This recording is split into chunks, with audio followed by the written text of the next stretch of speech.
Bueno, ya ven cómo están de asesorados los ocupas, ¿eh? En fin, saben lo que hacen cuando entran en un chalet de lujo ahí en Pozuelo, en Madrid. Enseguida lo abordaremos. Nos tomamos hoy un café con Javier Vega de Seoane, presidente del Círculo de Empresarios. Muy buenos días. Buenos días, Susana. Tenemos un problema y ese problema se llama 4%, que no 3%. Le leo titulares hoy en la prensa. La Razón. Millet confiesa la financiación ilegal de Convergencia y rompe al bloque soberanista. La Vanguardia. Millet confiesa pagos a Convergencia a cambio de obra pública. El País. Nuevas pruebas de financiación ilegal del PP y de Convergencia. El Mundo. La confesión de Millet frustra la operación Retorno de Mas. Y ABC. Delatado el procés de la corrupción secesionista. El caso es que Millet no puede ser más claro. 8 años después confiesa que Ferrovial pagaba a Convergencia a cambio de obra pública y la constructora se defiende a través de un comunicado. Dice que las adjudicaciones se hicieron a la oferta con mejor valoración económica y puntuación global y asegura que la empresa practica una política de tolerancia cero con la corrupción. Lo dudamos. Y mi pregunta es, ¿quién tiene más culpa en la corrupción? ¿El político que corrompe o el empresario que se deja corromper? Bueno, yo creo que en un proceso de corrupción las dos partes tienen la misma culpa. Normalmente yo creo que bajo el punto de vista social estéticamente es más feo el servidor público que se deja corromper, pero yo creo que bajo el punto de vista moral es exactamente lo mismo, ¿no? Es igualmente deleznable el que corrompe que el que se deja corromper, ¿no? La financiación ilegal salpica a Convergencia. Estamos ya viendo primeras confesiones en sede judicial, pero también salpica al Partido Popular de Esperanza Aguirre, porque, bueno, lo contábamos hoy, aparecen nuevas pruebas en el caso Púnica. Si a eso le sumamos Bárcenas y Gürtel, es evidente que tenemos un problema con la financiación ilegal de los partidos políticos, ¿no? Sí, efectivamente, yo creo que además los casos de corrupción, particularmente en esta etapa que hemos pasado, de penurias, de una situación social y económica muy complicada, donde mucha gente pues la ha pasado mal, pues son casos que además irritan especialmente a la sociedad, ¿no? Y con independencia de este elemento más coyuntural, yo creo que efectivamente toda la sociedad tenemos que movilizarnos para terminar con esta lacra, pero tampoco debemos de pensar que esto es algo muy general. Esto es una cosa... Es una impresión muy extendida, ¿no? Que la corrupción en España está muy generalizada. Yo recientemente he estado... Yo creo que es importante que en España tomemos conciencia y luchemos contra nuestros problemas, pero también creo que eso es compatible con tener una actitud más ponderada y entender realmente cuáles son los problemas, no autoflagelarnos en exceso. Yo recientemente he tenido una reunión con la gente de Transparencia Internacional, que ellos hacen unos estudios muy sesudos sobre la corrupción en los distintos países. Ellos tienen dos índices, uno que es el que llaman índice de percepción de la corrupción y otro que es el barómetro de la corrupción. El índice de la percepción de la corrupción hacen una macroencuesta y preguntan a una serie de individuos cómo perciben ellos la corrupción en una serie de temas, de sitios de la sociedad, y en el otro, sin embargo, preguntan específicamente la corrupción que ha vivido. Si usted durante los últimos 12 meses ha tenido vivencias donde haya tenido que sobornar o donde haya intentado sobornar a usted, a su entorno familiar o a su entorno de amistad. Por lo tanto, el primero es la percepción, que es más subjetivo, el segundo es la vivencia, es la realidad de la corrupción. En el primero estamos muy mal, este año incluso hemos retrocedido unos puestos, el año pasado creo que estábamos en el puesto 36, este año hemos pasado al 41, pero sin embargo en el índice, en el barómetro de la corrupción estamos entre el 5% de los países más sanos. Es llamativo, ¿eh? Claro, yo por eso quiero matizar en sentido positivo, hay que acabar con la corrupción, pero por fortuna el tejido social de España es sano. La corrupción está muy concentrada fundamentalmente en las administraciones locales y en las administraciones autonómicas y luego en algunos sectores fundamentalmente en la contrata. O sea, me está usted diciendo que el tejido social español es sano, pero que tenemos metástasis en las administraciones, sobre todo locales y autonómicas. Sí, yo creo que no tenemos metástasis, tenemos los tumores muy bien localizados, y hay que ir a por ellos.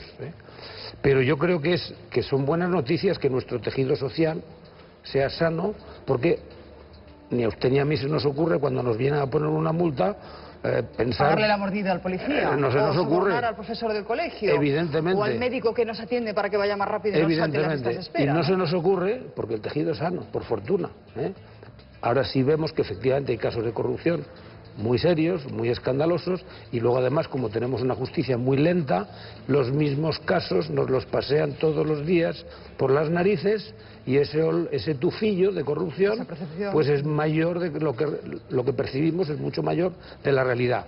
Dicho esto, naturalmente que hay que ir a por ello, tiene que haber tolerancia cero, toda la sociedad, los partidos políticos, naturalmente los jueces, los fiscales, las fuerzas de orden público, la sociedad civil, tenemos que ir a por la corrupción, porque con la corrupción no vamos adelante, esto es un desastre. En el caso Palau le tengo que dar la razón, llevamos 8 años ya con este asunto. Hay cierta percepción, y eso lo digo leyendo la prensa en Madrid, de que la corrupción le va a pasar factura a Convergencia y por tanto al independentismo catalán. Yo le tengo que confesar que no lo creo en absoluto. Es más, estamos ahora mismo en una desconexión express de Cataluña. Entiendo que hay incertidumbre entre los empresarios, ¿no? ¿Percibe usted esta inquietud, ¿no?, cuando va a Cataluña? Yo lo percibo y lo digo. Y decirlo me crea algunos problemas. Ayer Jaime Maleta, al que escucharemos ahora, el presidente de la Cámara de Comercio de Estados Unidos, nos decía que a él también le generaba muchos problemas en Cataluña. Pero yo creo que la sociedad civil y las instituciones como la mía, yo creo que tenemos la obligación de denunciar las cosas, ¿no?, y decir la verdad para que la gente lo entienda. A mí me parece, y lo he dicho muchas veces, que cuando no se cumple la ley, cuando no se cumplen las reglas de juego, los empresarios bastantes problemas tenemos, bastantes riesgos tenemos que asumir para encima pues estar en una situación de incertidumbre, particularmente cuando quienes tienen que hacer cumplir la ley son los primeros en incumplirla, ¿no? De manera que efectivamente yo creo que esta situación, que yo espero que sea transitoria, el otro día me preguntaban, bueno, pero si esto es así, ¿por qué Amazon está haciendo estas inversiones? Hombre, las empresas grandes, las empresas importantes, hacen inversiones a largo plazo.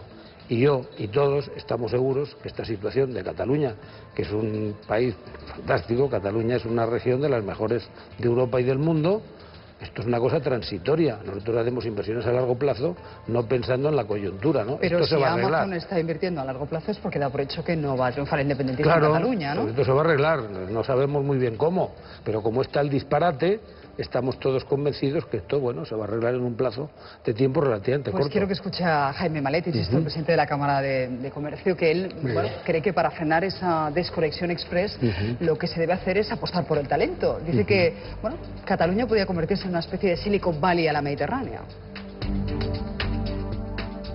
Silicon Valley quizás exageré un poco en el artículo, ¿no?, porque eso no es fácil, arriba, ¿no? No es fácil, pero crear un foco de atracción de talento innovador para gente joven en Barcelona, esto no solamente se podría hacer, sino que de alguna forma se está haciendo, pasando, ¿no? Está pasando, ¿no? Sí. Pero acelerar eso, yo creo que tendría que ser. Yo lo que decía es que acelerar eso tendría que ser la prioridad.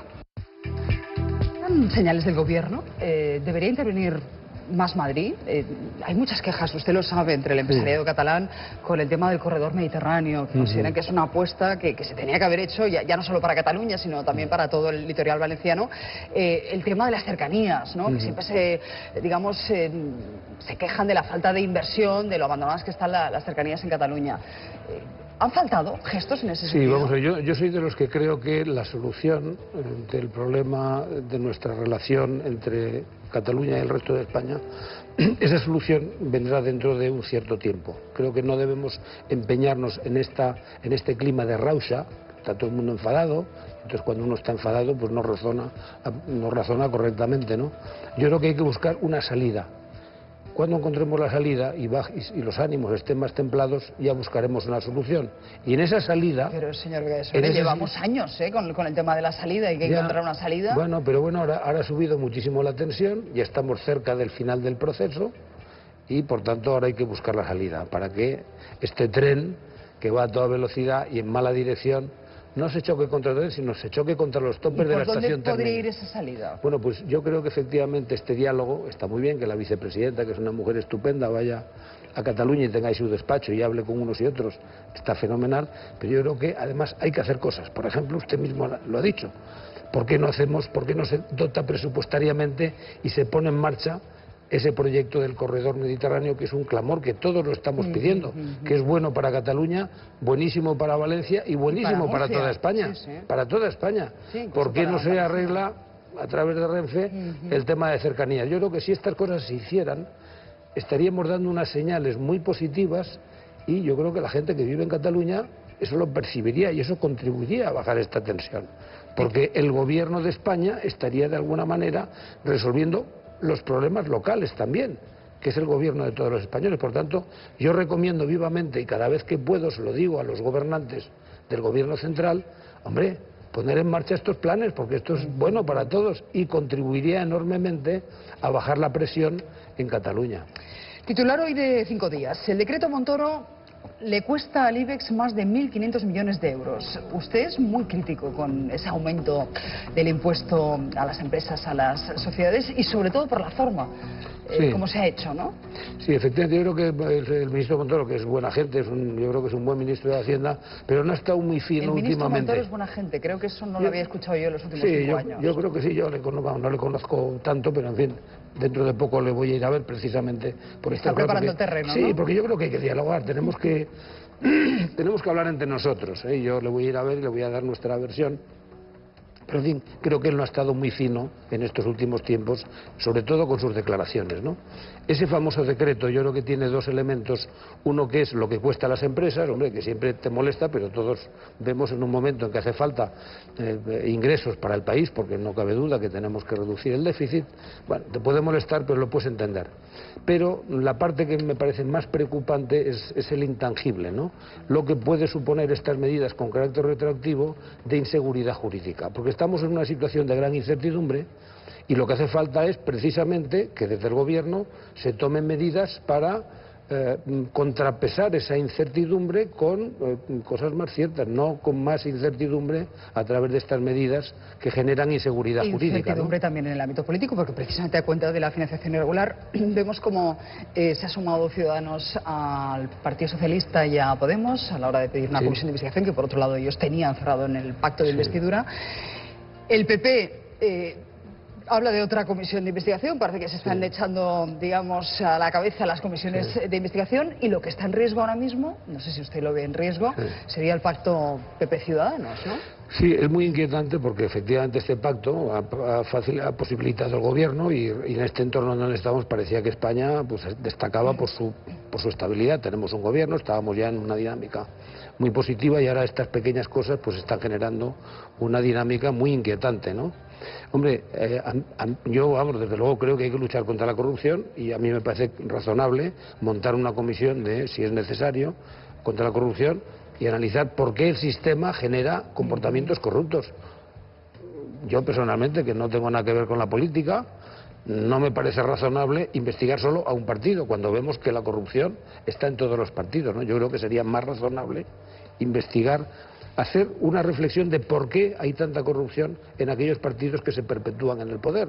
Porque esto está claro, esto es un elemento común.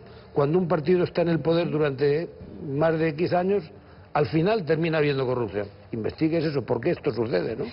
¿Le preocupa que Pedro Sánchez pueda ganar de las primarias en el Partido Socialista? A mí, lo digo porque ya Podemos ha avanzado que se sumarían a una moción de censura contra este gobierno y tendríamos una mayoría alternativa, ¿no? Sí, a mí me preocupa que una persona que tiene su elemento principal de su programa no es no, una cosa negativa, que pueda ganar con esa bandera, ¿no? Porque yo creo que aquí los españoles tenemos que dejar de pegarnos, tenemos que dejar de gastar nuestra energía en peleas internas, tenemos que dejar el duelo a garrotazos, volver al abrazo de Vergara, ponernos juntos a trabajar para salir adelante, porque además lo hemos visto, esto no solamente es de sentido común. Ayer lo veíamos en el Barça, como cuando la gente... ¡Qué remontada, por favor! Cuando la gente con espíritu... ¿De qué equipo es usted, señor Gassone? Ayer era del Barça. Ayer era del Barça. En fin, yo no soy un fan de ninguno en concreto, pero ayer, por supuesto, era del Barça. Después de esa remontada, no me diga usted que, en fin, uno deja de... Pero eso es una prueba de que cuando la gente trabaja en equipo, cuando la gente tiene claro lo que quiere, cuando hay un espíritu de lucha, las cosas salen. Y esto nos pasó en la transición.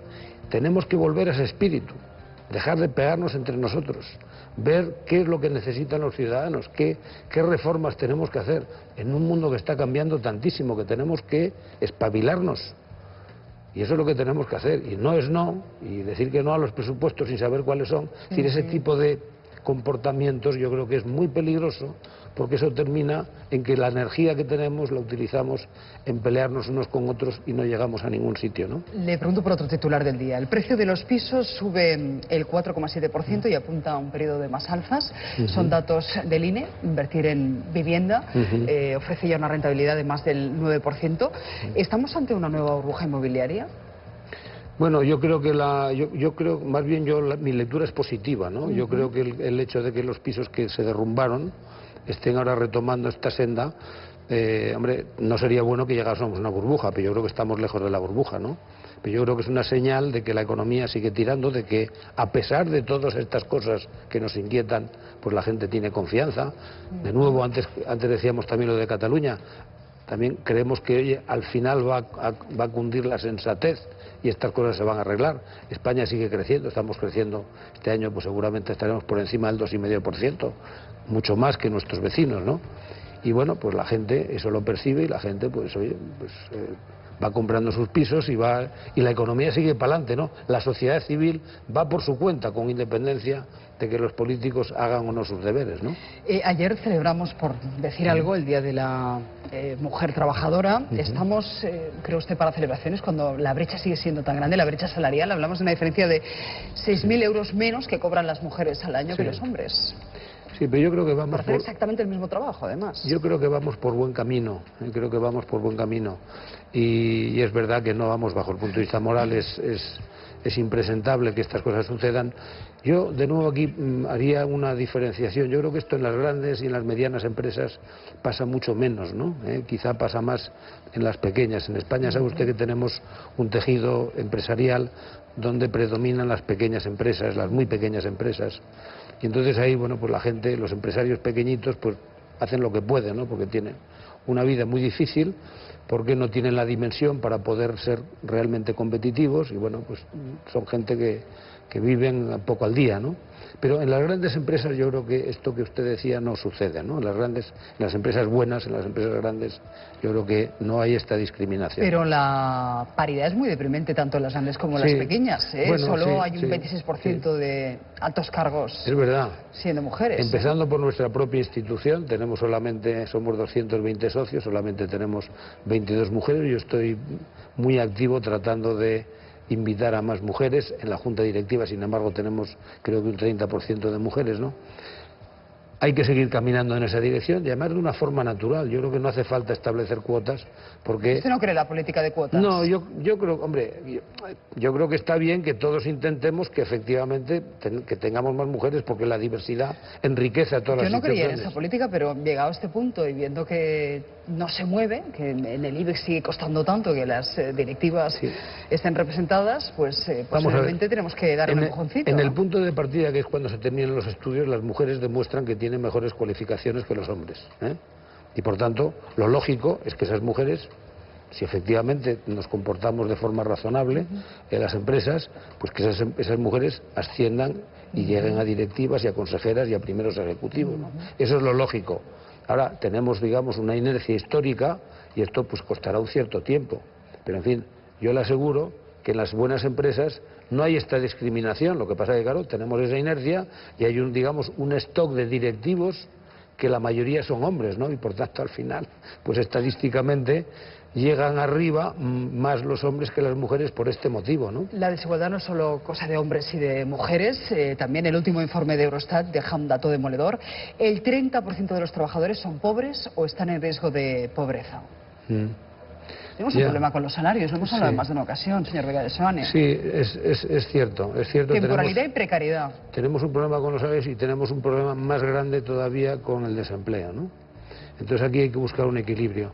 A nivel global, la pobreza se está reduciendo enormemente, lo que pasa es que esa globalización, claro, la gente que sale de pobre en China, en India, estos que pasan a las clases medias, estos realmente están compitiendo con las clases medias de aquí y están de alguna forma empobreciendo a nuestras clases medias, porque tenemos que competir precisamente con ellos, ¿no? En este mercado globalizado. Eso que es muy bueno bajo el punto de vista global para la humanidad, está siendo malo en los países industrializados, que estaban mejor posicionados precisamente en aquellos sectores donde se producen bien esos servicios que compiten con estos países emergentes, ¿no? Esto es así. Yo creo que a corto plazo pues lo que tenemos que hacer es, efectivamente, no podemos basar nuestra estrategia en salarios bajos. España no puede basar, porque siempre habrá países que tengan salarios bajos que nosotros, al margen aparte de lo moral, pero no podemos subir los salarios si no van seguidos de incrementos de productividad, porque eso significaría más paro.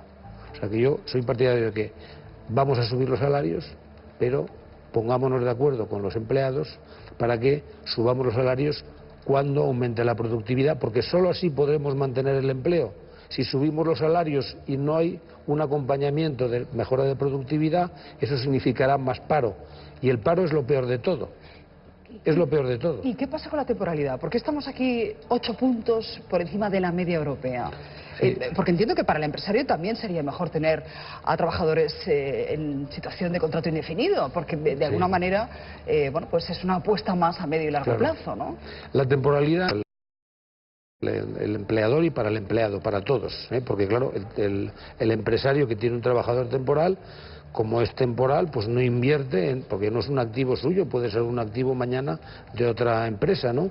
Y el trabajador pues está inquieto, no monta su casa, no tiene sus hijos, que es otro de los problemas que tiene esta sociedad, que estamos la natalidad, efectivamente, teniendo muy pocos. Es decir, todo eso es malísimo, y nosotros desde luego somos partidarios de terminar con esta dualidad del mercado laboral y que efectivamente desaparezcan los contratos temporales, excepto cuando son contratos que corresponden a sectores que son estacionales, como es el caso del turismo, o proyectos, como puede ser en la construcción o en las ingenierías, que son proyectos que tienen una duración determinada, ¿no? Entonces nosotros proponemos 3 tipos de contratos.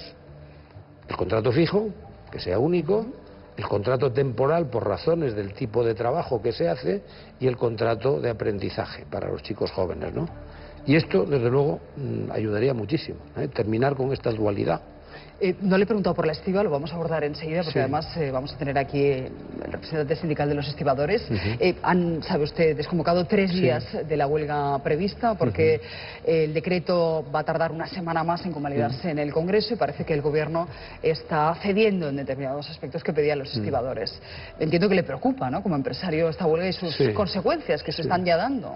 Sí, me preocupa las consecuencias, y me preocupa también el concepto, el tema de fondo, ¿no? El tema de fondo, que un grupo de personas que de alguna manera tienen una especie como de coto cerrado, donde ahí no puede entrar nadie y donde lógicamente ellos pueden tener condiciones excepcionalmente buenas porque no hay competencia. Esa especie de coto en un mercado que está liberalizado, donde hay competencia.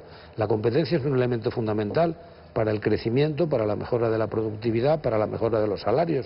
Cuando no hay competencia, las cosas no se desarrollan adecuadamente, ¿no? Por tanto, yo creo que estas islas, que todavía continúan existiendo en España, de falta de competencia, yo creo que tenemos que irlas igualando, tenemos que irlas conectando con el resto del mercado e introducir elementos de competencia. Lo mismo pasa con el sector público. En el sector público también, el sector público tiene el monopolio de muchas cosas y por tanto los comportamientos no son como en el sector privado, donde uno tiene que competir para sobrevivir. Entonces yo creo que tenemos gradualmente en España que ir generando esta liberalización de toda la economía, introducir elementos de competencia, que por cierto, cuanta más libertad hemos tenido en España, mejor nos ha ido. Las grandes empresas pues se han desarrollado precisamente en el régimen de libertad, ¿no? Estas grandes empresas que tenemos multinacionales, que han tenido un éxito enorme en el mercado mundial, pues han surgido precisamente en este régimen de libertad. Donde y no de proteccionismo, ¿no? Y no de mensaje proteccionismo. Para Donald Trump. Algún día hablaremos también de Donald Trump y la repercusión que está teniendo en la bolsa, en Wall Street. Muchísimas gracias, señor Guedes. Gracias, Susana. Un placer. Un placer. Son las 9:03, las 8:00.